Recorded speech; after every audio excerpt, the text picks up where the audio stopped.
It lasted exactly 6 minutes. 6 minutes that exposed the most devastating double standard in modern American politics. Senator Sheldon Whitehouse thought he was simply defending the integrity of law enforcement investigations. He had no idea he was about to deliver the most surgical destruction of a sitting attorney general in Senate history. Picture this, the Senate Judiciary Committee chamber, still reeling from the previous day's explosive hearing, where Pam Bondi had launched personal attacks instead of answering questions. The air thick with tension, cameras rolling, and America watching as one of the Senate's most methodical prosecutors prepared to do what he does best: present an airtight case built on unshakable evidence. But this wasn't going to be another political theater moment. This was something far more dangerous for Bondi and FBI Director Kash Patel. This was a prosecutor with receipts going up against officials who had made the fatal mistake of thinking they could lie to Congress without consequences. When Whitehouse rose to speak, his voice carried that distinctive calm authority that has made him one of the most feared interrogators in Washington. But what he was about to reveal would shatter any remaining credibility the Trump Justice Department thought it had left. The day before, the United States Department of Justice arraigned a former FBI director for allegedly making untruthful statements to this committee. Whitehouse began, his words measured and deliberate. The Attorney General of the United States sat right there and made untruthful statements to this committee. The accusation hit like a lightning bolt. But Whitehouse wasn't finished. Not even close. And they weren't maybe untruthful statements. This wasn't a question of nuance. What came next was pure prosecutorial precision, the kind of methodical destruction that leaves no room for spin, no space for deflection, no possibility of escape. Whitehouse revealed that during her disastrous hearing performance, Bondi had made specific checkable claims about him, and Ranking Member Durbin receiving campaign contributions from someone she described as an Epstein close confidant. Here is where Bondi's arrogance became her downfall. In Washington's culture of spin and plausible deniability, she had made the rookie mistake of making claims that could be immediately verified or debunked. And Whitehouse was about to teach her why that is political suicide. "Well, guess what? That is actually checkable," he said, with the quiet confidence of someone holding a royal flush. "There is a thing called the Federal Election Commission." The beauty of this moment wasn't just in what Whitehouse was revealing. It was in how he was revealing it. While Bondi had relied on theatrical accusations and personal attacks, he was presenting cold, hard, institutional facts that anyone could verify within minutes. The Federal Election Commission keeps a website that tracks all of our contributions. An intern at the Department of Justice could have checked to see that the allegation that I had received campaign contributions from this individual, that was false. The methodical nature of the destruction was breathtaking. Whitehouse wasn't just saying Bondi was wrong. He was explaining exactly how anyone, including DOJ interns, could prove she was lying. He was making her dishonesty a matter of public record that couldn't be spun or explained away. And it is not a maybe answer. It is a yes or no. Did I or didn't I? And there is an unimpeachable record that shows that what she said sitting right there was not true. Unimpeachable record. Those words hung in the air like a death sentence for Bondi's credibility. This wasn't a he said, she said political dispute.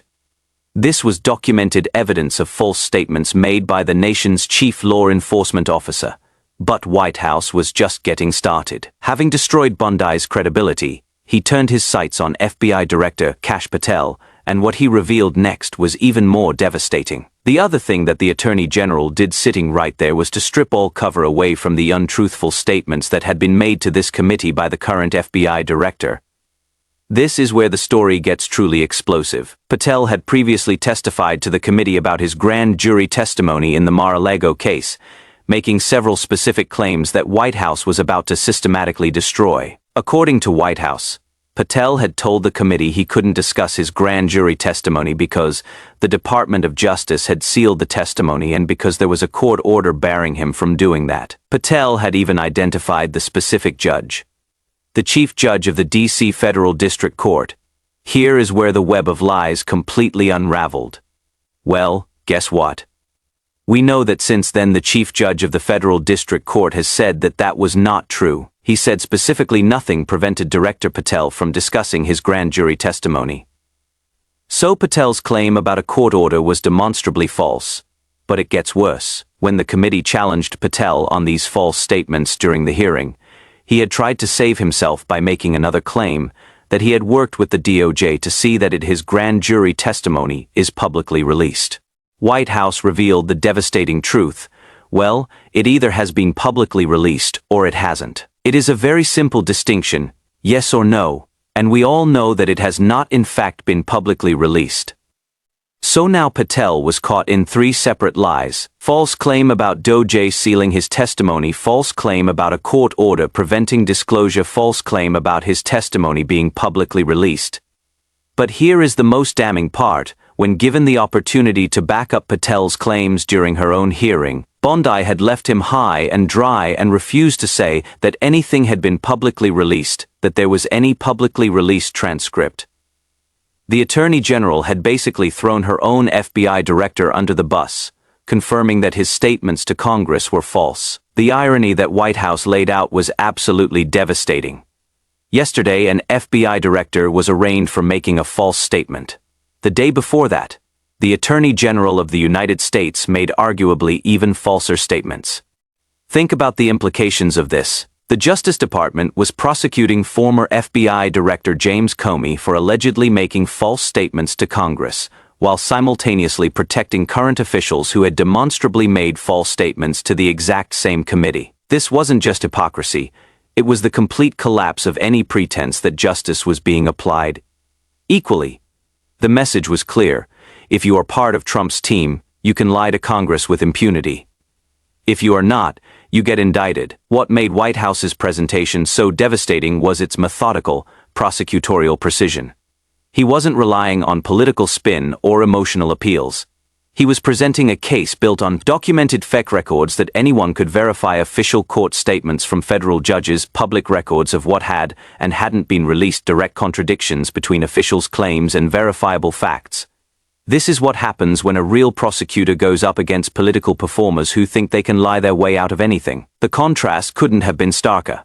While Bondi had spent her hearing making personal attacks and refusing to answer basic questions, Whitehouse was calmly presenting evidence that could be checked by anyone with an internet connection. While Patel had tried to hide behind false claims about court orders and sealed documents, Whitehouse was citing the actual judges and records that proved him wrong. The political implications were staggering. For months, Republicans had been claiming that the Justice Department under Biden had been weaponized against Trump. But here was documented proof that the current DOJ was actually protecting Trump allies who made false statements while prosecuting his enemies for the same alleged crimes. More importantly, this wasn't some complex legal theory or partisan interpretation. These were basic facts that anyone could verify. Did Whitehouse receive money from the person Bondi claimed? The FEC website says no. Did a court order prevent Patel from discussing his testimony? The chief judge says no. Has Patel's testimony been publicly released? The public record says no. Did the DOJ seal Patel's testimony? Bondi refused to confirm this claim. The beauty of Whitehouse's approach was that it was completely immune to the usual Republican deflection tactics. They couldn't claim it was partisan interpretation because he was citing official government records. They couldn't attack the sources because the sources were federal agencies and federal judges. They couldn't spin the facts because the facts were publicly verifiable. What Whitehouse had done was expose the fundamental corruption at the heart of Trump's Justice Department. The idea that truth and accountability only apply to political enemies, never to political allies. The aftermath was swift and brutal. Legal experts immediately began calling for investigations into Bondi and Patel's false statements. Ethics organizations demanded accountability. Even some Republicans quietly acknowledged that the contradictions Whitehouse had identified were impossible to explain away. But perhaps most damaging was how Whitehouse's methodical presentation contrasted with the chaotic, combative approach that had defined Trump's Doge. While they relied on personal attacks and deflection, he had simply presented facts. While they tried to muddy the waters with political theater, he had provided clear, verifiable evidence. The message was unmistakable. In a battle between documented truth and political spin, truth wins every time. And Sheldon Whitehouse had just given a masterclass in how to wield that truth with devastating effectiveness. For Pam Bondi, this wasn't just a political embarrassment, it was a complete destruction of her credibility as the nation's chief law enforcement officer. How could someone who makes demonstrably false statements to Congress be trusted to prosecute others for the same crime? For Kash Patel, the damage was even worse. His entire confirmation to lead the FBI had been built on his supposed commitment to transparency and truth. Now he stood exposed as someone willing to make multiple false claims to avoid accountability. But for America, Whitehouse's presentation was something more important. A reminder that facts still matter, that truth can still cut through political noise, and that there are still people in Washington willing to hold power accountable regardless of party affiliation. 6 minutes that changed everything. 6 minutes that proved lies have consequences when they run up against prosecutors who know how to build airtight cases. 6 minutes that reminded everyone why Sheldon Whitehouse is considered one of the most effective oversight senators in modern history. And most importantly, 6 minutes that showed the American people exactly what real accountability looks like, when it is backed by unshakable evidence and delivered with prosecutorial precision. But the story doesn't end with Whitehouse's devastating presentation. The ripple effects began immediately, and what happened next revealed just how completely he had shattered the Trump administration's narrative. Within hours, investigative journalists verified Whitehouse's claims by pulling FEC records. The results were exactly as predicted. Not a single donation from the alleged Epstein confidant could be found. Bondi's accusations weren't just wrong, they were provably false in a way anyone with internet access could confirm. The contrast with Comey's treatment became starker. While the former FBI director faced criminal charges for allegedly making false statements, current Justice Department leadership appeared immune from accountability for demonstrably false statements to the same committees. Behind the scenes, DOJ career attorneys were reportedly in shock. How could they prosecute false statement cases when their own leadership had been caught making false statements? The department's credibility was in crisis. What made this revelation so devastating was its timing. Just as Republicans were claiming moral authority against alleged DOJ weaponization, Whitehouse had provided concrete evidence that the real weaponization was happening in front of everyone's eyes, applying different standards based on political allegiance. The hearing represented a perfect case study in how institutional knowledge can triumph over political theater. Whitehouse's prosecutorial background had allowed him to build an unassailable case against officials who thought political spin could substitute for factual accuracy. The lasting image from that day wasn't partisan combat or political theater. It was a calm, methodical prosecutor, systematically destroying false narratives with documented truth, proving that facts remain the ultimate weapon against corruption and dishonesty.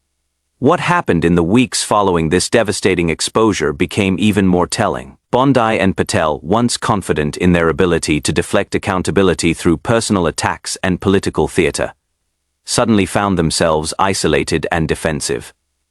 Their usual allies in conservative media struggled to explain away the documented evidence Whitehouse had presented. The most damaging aspect wasn't even the lies themselves, it was how easily they could be disproven.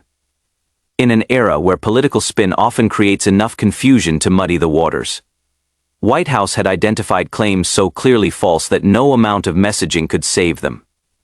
The FEC database doesn't lie. Federal judges don't lie. Official FEC records don't lie. This created a crisis of confidence that extended far beyond the immediate political damage. Career federal prosecutors began questioning whether they could maintain professional integrity while serving under leadership that had demonstrated such casual disregard for truthfulness. Several high-profile resignations followed within weeks, with departing attorneys citing concerns about institutional credibility. Perhaps most significantly, Whitehouse had established a new gold standard for congressional oversight in the Trump era. His methodical, evidence-based approach became the template other Democrats would follow when challenging administration officials. No more relying on inflammatory rhetoric or unverified accusations, the White House method demanded documentation, verification, and unshakable proof.